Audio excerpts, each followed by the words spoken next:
दोस्तों, Adolf Hitler का नाम तो आप सभी ने सुना ही होगा।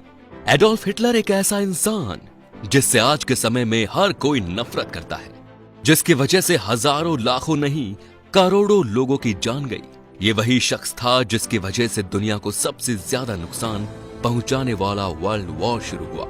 तानाशाह हिटलर के नाम का खौफ इतना ज्यादा था कि सिर्फ जर्मनी ही नहीं, पूरी दुनिया कांपती थी।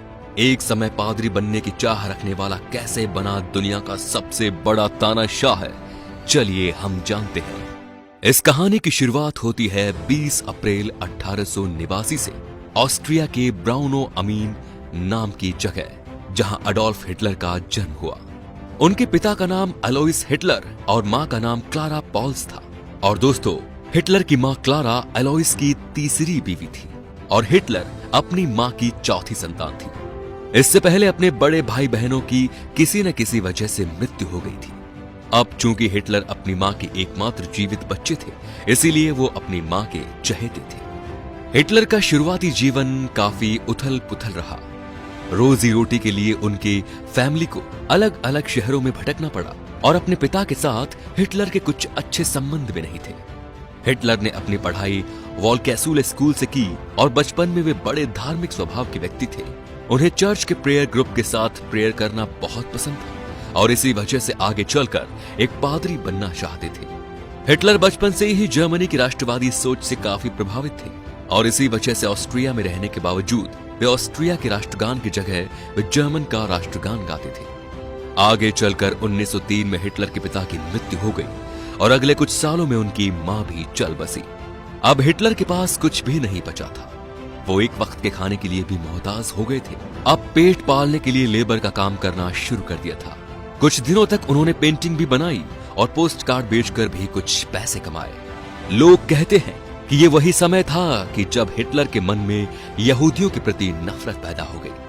1913 में हिटलर जर्मनी के शहर म्यूनिक शिफ्ट हो गए और वहां पर उन्होंने जर्मन आर्मी ज्वाइन करने के लिए अप्लाई किया और 1914 में उनके एप्लीकेशन को एक्सेप्ट भी कर लिया गया।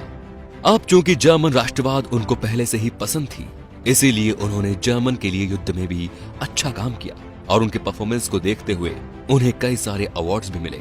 लेकिन आगे चलकर उन्हें पहले वर्ल्ड वॉर में जर्मन आर्मी के सरेंडर से उन्हें काफी दुख हुआ और इसके लिए उन्होंने जर्मन के नेताओं को जिम्मेदार ठहराया। आगे चलकर हिटलर ने डीएपी नाम की पार्टी ज्वाइन कर ली, जो कि जर्मन वर्कर्स की पार्टी थी। इस पार्टी के लोग यहूदियों के पूरी तरह से विरोधी थे और कहते हैं कि डीएपी ज्वाइन करने के बाद हिटलर की यहूदियों के प्रति जो नफरत थी वो और भी प्रबल हो गई। आगे चलकर डीएपी पार्टी का नाम बदलकर नाजी कर दिया गया और हिटलर यहूदियों के अगेंस्ट भाषण देकर काफी लोकप्रिय हो गए। वर्ल्ड वॉर के बाद जर्मनी की आर्थिक स्थिति भी कुछ अच्छी नहीं थी और उसको सुधारने की बातें करके वो लोगों में बहुत ही लोकप्रिय बनता जा रहा था। इसी लोकप्रियता को देखते हुए उन्हें नाजी पार्टी का चेयरमैन बना दिया गया। पहले विश्व युद्ध तक जिसे कोई नहीं जानता था, वो हिटलर अब काफी लोकप्रिय हो चुका था। 1923 में हिटलर ने उस समय की सरकार को गिराने का भी काफी प्रयास किया था, लेकिन उसमें वो असफल हो गया। 1924 में राष्ट्रद्रोह के इल्जाम में 5 साल की सजा भी सुनाई गई। हालांकि उन्हें 13 महीने की जेल में रखा गया। हिटलर की जेल से निकलने के बाद जर्मनी की आर्थिक स्थिति भी कुछ अच्छी हो गई थी। इसीलिए अब हिटलर को कुछ ऐसा करना था कि वो अब लोगों की नजरों में आ सके।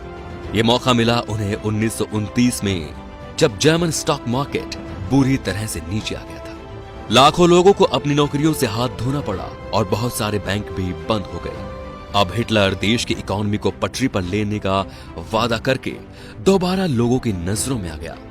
हिटलर जिस सियासी जमीन की तलाशी कर रहा था, वो उसे मिल चुकी थी। हिटलर ने 1932 में राष्ट्रपति का चुनाव लड़ा, लेकिन एक बार फिर से उसे निराशा हाथ लगी। हालांकि 1933 में जर्मनी के चांसलर का चुनाव जीत गया और बस फिर क्या था, ताकत आते ही उसने अपने असली रंग दिखाने शुरू कर दिए। आगे चलकर राष्ट्रपति की मृत्यु के बाद उसने खुद को राष्ट्रपति घोषित कर दिया। उसके बाद उसने सोशल डेमोक्रेटिक पार्टी को बैन किया। इसके बाद ही यहूदियों की मृत्यु का जो सिलसिला शुरू हुआ, उसने सबको दहला कर रख दिया। राष्ट्रपति बनने के बाद उसने अपने सैनिकों की ताकत बढ़ाने पर काम किया। 1939 आते इस जिद्दी तानाशाह ने अपने पड़ोसी देशों पर हमला शुरू कर दिया और इसी तरह से दूसरा वर्ल्ड वॉर शुरू हो गया, जिसमें एक के बाद एक कुल 30 देशों ने हिस्सा लिया और कहा जाता है कि इसमें करोड़ों लोगों की जान गई। शुरुआती समय नाजी आर्मी को तो जीत मिली और फिर जैसे जैसे समय बीतता गया उसकी ताकत कम बढ़ती गई और हिटलर को भी इस बात का एहसास होने लगा था। 29 अप्रैल 1945 को ईवा ब्राउन के साथ तीसरी शादी की और शादी के अगले ही दिन हिटलर अपनी हार को भांप गया था कि दूसरी सेनाएं उसके काफी पास आ गई थी और इसीलिए तानाशाह हिटलर ने खुद को गोली मार दी और उनकी तीसरी पत्नी ईवा ब्राउन ने भी अपनी जान दे दी। और दोस्तों, हिटलर की आत्महत्या के बाद युद्ध भी खत्म हो गया। कहते हैं कि आदमी कर्म से बड़ा होता है, लेकिन हिटलर के कर्मों की वजह से उसे 20वीं सदी का सबसे बुरा व्यक्ति माना जाता है। तो दोस्तों, ये थी कहानी दुनिया के सबसे बड़े तानाशाह की। तो दोस्तों, आपको हिटलर की जो नीतियां थी वो अच्छी लगती हैं या नहीं? अपने विचार हमें कमेंट करके जरूर बताएं और जानकारी पसंद आई तो वीडियो को शेयर जरूर करें। धन्यवाद।